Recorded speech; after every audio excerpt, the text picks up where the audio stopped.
하나님의 말씀 봅니다. 로마서 제15장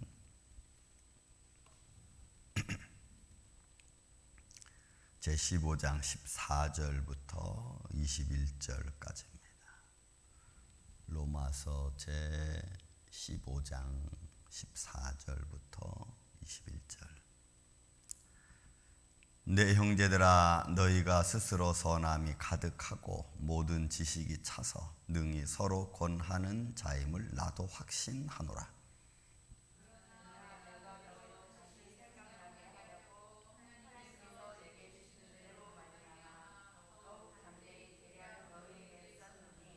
이 은혜는 곧 나로 이방인을 위하여 그리스도 예수의 일꾼이 되어 하나님의 복음의 제사장 직분을 하게 하사 이방인들을 제물로 드리는 것이 성령 안에서 거룩하게 되어 받으실 만하게 하려 하심이라.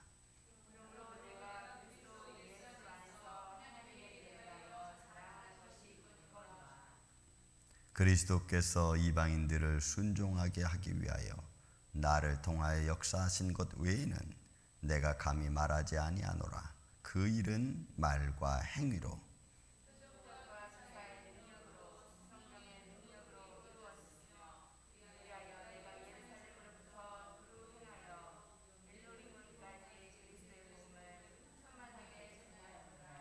또 내가 그리스도의 이름을 부르는 곳에는 복음을 전하지 않기를 힘썼노니 이는 남의 터 위에 건축하지 아니하려 함이라.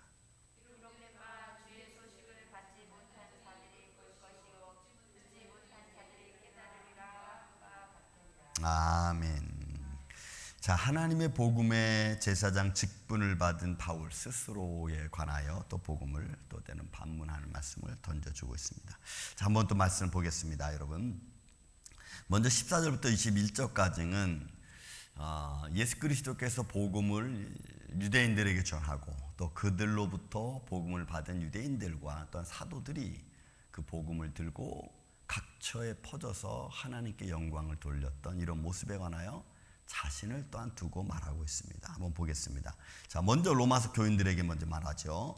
내 형제라, 너희가 스스로 선함이 가득하고 모든 지식에 차서 능히 서로 권하는 자임을 나도 확신하노라. 그러니까 로마 당시에 있던 지배층 또는 어떤 학문 또 이런 어떤 의회 이런 것들의 어떤 가치성, 그리고 인간의 어떤 존엄성에 대한 것도 사실은 포함되어 있는 그런 모습이죠. 그러니까 그들의 모든 지식이 찼다라고 하는 것은 그들의 삶의 어떤 세상의 어떤 경제력을 가지고 지배권을 가지고 또 움직이면서 활용하는 그런 어떤 세상적인 모습을 사실은 마치 바울은 모든 지식으로 차서 모든 것을 가르치는 듯한 그런 인간적 가치관을 좀 높여주는 말이 아닐 수 없습니다. 그래서 그 바울의 복음을 듣는 로마 교인들뿐만이 아니라 로마 사회 전체를 두고 하는 말이기도 한 것입니다.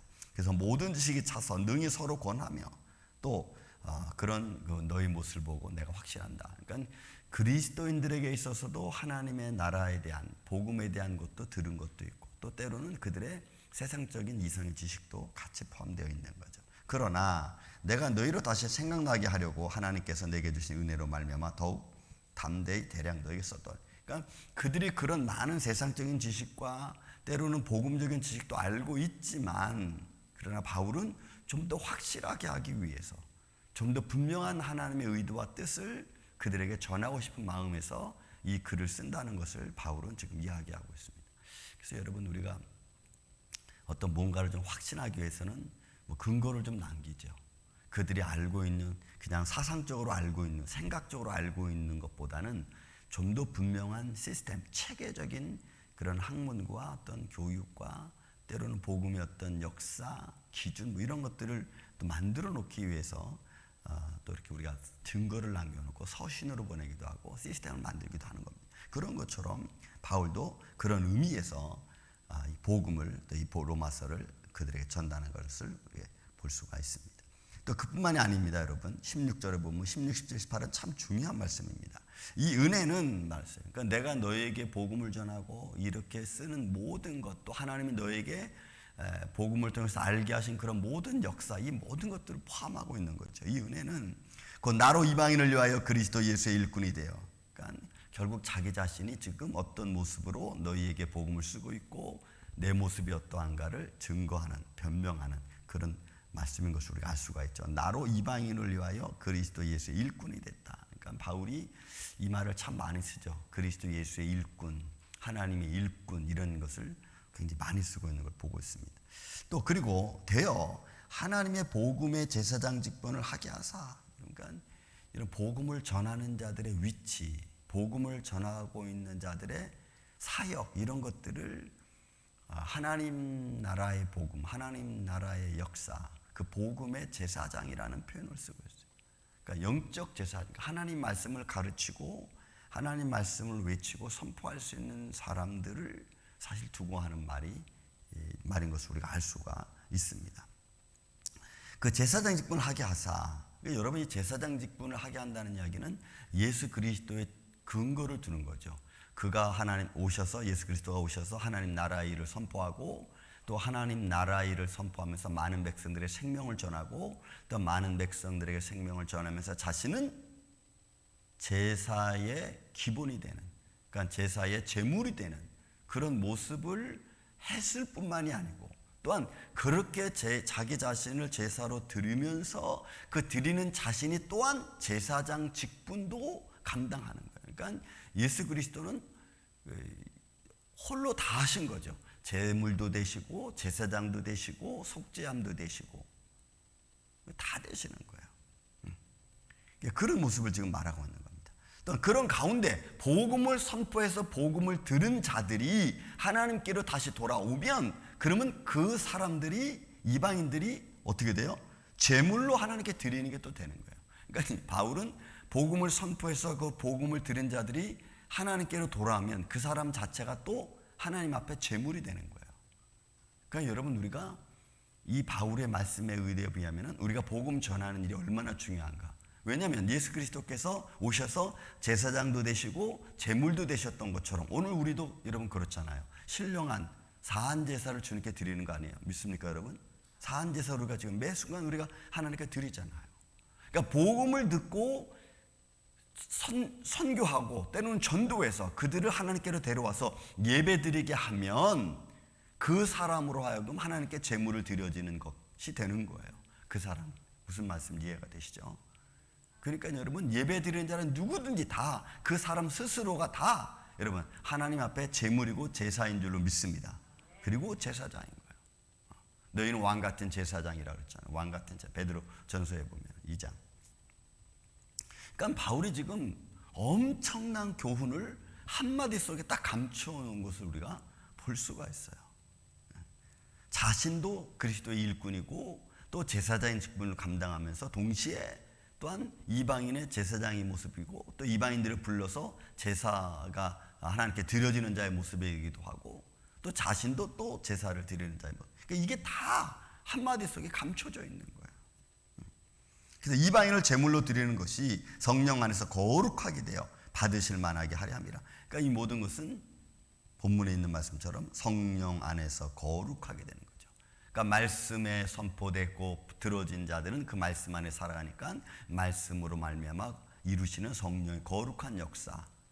성령의 역사로 바울이 보는 거예요. 근데 이제 뒤에 있는 말씀이 또 포함되어 있는 겁니다. 여러분 17절, 18절에 그러므로 내가 그리스도 예수 안에서 하나님의 일에 대하여 자랑하는 것이 있거니와. 하나님의 일에 대한 것만 자기는 얘기하겠다는 거예요. 다른 일 아니고. 그러니까 복음에 대한 일만 자기가 하겠다는 거예요. 그러니 바울이 여러분 핍박자고 회방자고 비방자였던 그가 하나님의 부름을 받고 변화를 받았을 때 어느 정도라고? 180도 변화해요. 180도 완전히 변화해요. 하나님의 나라를 보고 그가 완전히 하나님의 자녀된 모습. 그래서 자기 일은 증거하는 게 없어. 자기 일은 단 한마디도 안 해. 자기가 자기 자신에 대한 이야기는 나는 히브리인 중에 히브리인이고 바리새인 중에 바리새인이고 베냐민 족속이고 그리고 율법으로는 영갑자보다 훨씬 뛰어난 자였고 그렇지만 나는 회방자고 폭행자고 비방자였다. 이렇게만 표현해요. 왜? 그게 자신의 모습이었다는 거지. 그 외에는 아무것도 소용없는 거예요. 내가 모든 걸 가지고 있는 하지만 그 가지고 있는 것으로 나타난 자신의 모습은 그런 아주 나쁜 자의 모습이라는 거예요. 그는 자랑할 게 없죠. 그래서 18절 말합니다. 그리스도께서 이방인들을 순종하게 하기 위하여 나를 통하여 역사하신 것 외에는 내가 감히 말하지 아니하노라. 그러니까 자기는 이방인들을 향한 사도로, 여러분 사도행전 9장에 예수님께서 아나니아에게 하신 말씀 아닙니까? 이방인의 사도로 나를 불러놓고 그들에게 복음을 전하게 하고 그들로 하여금 하나님께 돌아오게 한 것, 이게 다 성령의 역사라는 거예요. 자기가 한 일이 아니고 난 이것밖에 증거할 것이 없다 이 말이에요. 그러나 나를 통하 역사하신 것 외에는 내가 감히 말하지 아니하노라. 그 일은 말과 행위로, 표적과 기사의 능력으로 했는데 그게 다 뭐예요? 성령의 능력으로 이루어졌다는 거예요. 내가 말하는 것. 그래서 여러분 고린도전서 2장 3장에 보면은 내가 말하는 것은 사람이 말하는 것 같지 아니하고 내가 예수 그리스도와 십자가 외에는 자랑할 것이 없다라고 말하잖아요. 그러니까 말하는 것, 어떤 능력, 기적, 표적, 이 모든 것들은 다 성령의 능력으로 이루어졌다. 내가 한 게 아니다 이거죠. 그러니까 여러분, 우리는 그냥 하나님이 나를 사용해 주시기만을 원하는 겁니다. 믿습니까? 하나님이 나를 사용할 때 내가 위대해지고, 하나님이 나를 사용할 때 하나님 역사가 이루어지고, 하나님이 나를 사용할 때 내가 거룩해지는 거지. 여러분, 하나님의 쓰임에 여러분 떨어져 나가면 그때부터는 마귀의 밥이 되는 거예요. 마귀의 밥. 그러니까 여러분들 어떤 상황 속에서도 크든 작든 하나님이 여러분들을 쓰시는 하나님의 도구가 되시기를 주 예수님의 이름으로 축원을 드립니다. 그런 믿음의 마음으로 내가 살아가는 게 여러분 정말 그런 마음을 조금이라도 어느 한 순간도 잃어버리지 않는 게 또한 소중한 거예요. 자, 그러니 바울은 해야 될 일이 뭐 있어요? 없어요. 나는 그 일꾼, 하나님의 일꾼이고 내가 그런 이 모든 일을 행하는 것은 성령의 능력으로 행해진 것이고 또 그런 것을 위해서 내가 예루살렘부터 시작해가지고 일루니온까지, 그러니까 자기가 1, 2, 3차 복음 전도하고 그런 일 내가 했다. 그거를 바울이 지금 로마 교인들에게도 하고 또 로마 교인들도 또 너희가 이런 복음을 받았으니까 이런 복음을 받은 너희는 하나님의 직분을 또 감당하라고 권면하는 거예요. 자, 그러니 자신이 자랑할 게 뭐 있겠습니까? 없어요. 그리고 여러분 20절, 21절 말씀은 그런 마음을 갖고 있으니까 이미 복음이 전파된 곳에는 자신이 전하지 않는 거예요. 혹시라도 여러분, 이게 여러분 참 이 목회자가 가질 수 있는, 복음 전도자들이 갖는 겸손함이에요. 이게 겸손함. 그러니까 복음을 누군가를 통해서 전가된 것에는 자기는 드러내지 않아. 왜? 그렇게 복음 열심히 전한 사람의 가치가 거기 있고 열심히 수고해서 복음 전한 자의 노력과 수고가 거기 있으니까 그 수고에 자기가 더 위에 가서 더 큰일하고 뭔가 기적과 표적을 보이고 이런 거 안 하는 거예요. 이게 여러분 굉장히 중요해요. 늘 겸손한 마음. 질서를 따라 행하시는 하나님의 손길이죠. 그러니까 바울은 그 말을 20절에 하는 거예요. 내가 그리스도 이름을 부르는 곳에는 복음 전하지 않기를 힘썼노니. 어떻게든 안 하려고 그러는 거예요. 막 강제로 그래도 어떻게 좀 해보십시오. 어떻게 좀 말씀 전해보십시오. 이러면은 마지못해 이렇게 쓸 수는 있겠지만 그런 모습이에요. 그러니까 우리가 이런 모습들은 뭘 볼 수 있냐면 복음을 전하는 자들의 어떤 기본적인 마음, 자세, 복음 전도자의 자세, 어떤 겸손, 또 서로의 위로함, 또 협력함, 이런 것들이 여기 다 포함되는 거예요. 그래서 여러분, 우리가 교인과 교인 사이에서도 마찬가지입니다. 근데 오늘날에는 그런 모습이 없죠. 자꾸 사라져가고 있죠. 이는 남의 터 위에 건축하지 아니하려 함이라. 알았어요. 그러니까 여러분, 우리가 내가 믿음이 사는 곳, 내 믿음이 살 수 있는 곳에서 우리가 신앙생활을 하는 겁니다. 그러니까 그런 믿음이 내가 권면을 받고 말씀을 받고 내가 믿음이 살고 내 가정이 살고 자녀가 살고 우리의 삶에 하나님의 인도하심을 느끼고 여러분, 이번 주에 제가 또 설교하지만 시대를 분별하라는 것을 내가 설교하는데, 여러분, 이런 시대를 바라보면서 분별할 수 없으면요, 우리는요 좌충우돌로 살아갑니다. 이제 내가 분명한 신앙의 메시지를 갖고 있지 않고 신앙의 분명한 확고한 내 자리를 여러분 내가 지킬 수 없는 그런 신앙의 자세는 언제 넘어질지 몰라요. 언제 넘어질지 몰라. 왜? 세상은 그렇게 흘러가고 있는데 우리가 모르고 있는 뿐이에요. 근데 예수님 분명히 뭐라 그랬어요? 너희가 세상 흐름을 보고 알아라, 깨달아라 그랬거든. 근데 아직도 내 생각은, 내 신앙은 오리무중에 빠져 있으면 우리가 어떤 생각을 갖고 내가 어떻게 믿음에 서야 되는지 여러분 그건 모르는 거예요. 저는 여러분들이 하나님의 말씀이 들려주는 곳에서 여러분들이 분명히 서서 여러분들을 하나님의 일꾼으로, 또 하나님 여러분들을 귀하게 쓰시는 그런 축복의 일꾼으로 영혼 살리는 일에 여러분들을 사용되어지고 여러분들이 역사하는 그런 거룩한 삶을 이루어가는 이 아침에 저와 여러분이 되시기를 예수님의 이름으로 축원을 드립니다. 사랑과